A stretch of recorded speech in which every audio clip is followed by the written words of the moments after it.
So the world is not as wild as it was. Well, we destroyed it.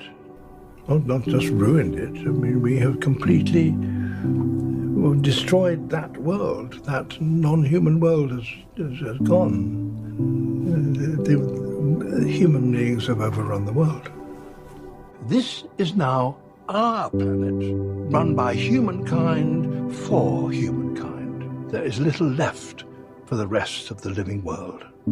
That is my witness statement. A story of global decline during a single lifetime. But it doesn't end there.